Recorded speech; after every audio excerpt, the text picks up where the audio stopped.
Want to remove a component, page, or even an entire workspace in Microsoft Loop?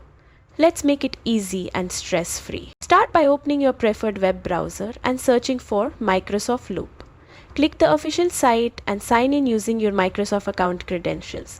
Once logged in, you'll be ready to declutter your workspace. To delete a component, navigate to the specific element you want to remove, like a table, checklist, or text block.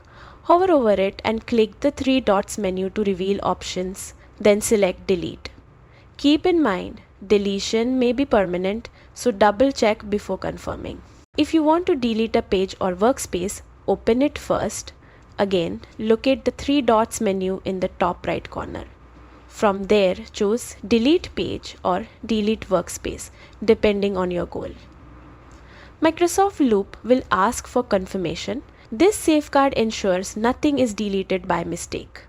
Once confirmed, your page or workspace is removed. And that's it. You've successfully learned how to delete components, pages, and workspaces in Microsoft Loop. Like, comment, and subscribe for more tips to organize your digital workspace efficiently.